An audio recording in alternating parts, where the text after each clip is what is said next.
এয়া আমাৰ ৰেডি হৈ গ'ল টেষ্টি টেষ্টি চব্জি কঁঠাল আৰু মাংসৰ।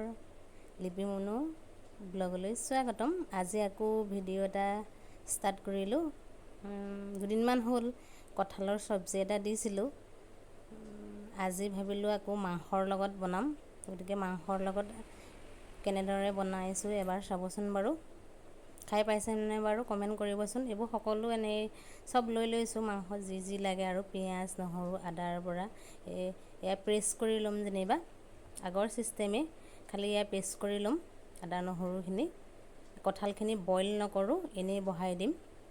মাংসৰ যেনেকৈ বনাই তেনেকৈয়ে বনাম। এয়া মাংস লৈ লৈছোঁ।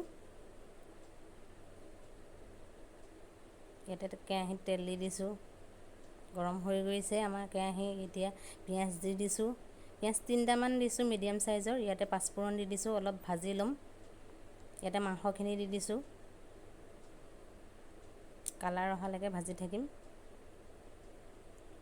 আলুও দি দিছোঁ আৰু কঁঠালখিনি দিছোঁ। কঁঠাল বইল কৰি দিয়া নাইকিয়া, এনেই কেঁচায়ে দিছোঁ।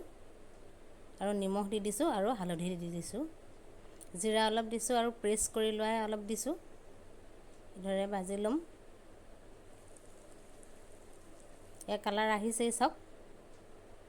পানী অলপ অলপ পানী দি ভাজি আছোঁ।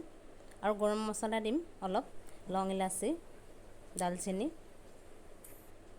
গুড়ি কৰি লৈছোঁ। প্ৰায় হৈছে আৰু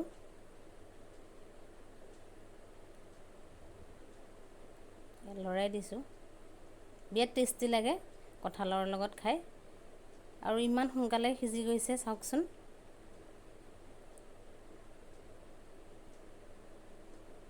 অলপ দেখুৱাই দিম আপোনালোকক।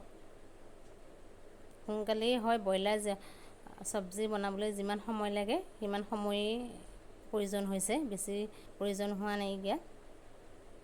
এয়া চাওক কি সুন্দৰকৈ সিজি গৈছে চাওকচোন। এয়া চাওক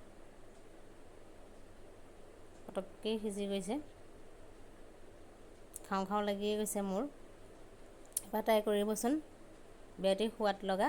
এয়া আমাৰ ৰেডি হৈ গ'ল, এতিয়া খোৱাহে কথা। ছাবস্ক্ৰাইব কৰিব প্লিজ প্লিজ প্লিজ। বহুত বহুত ধন্যবাদ।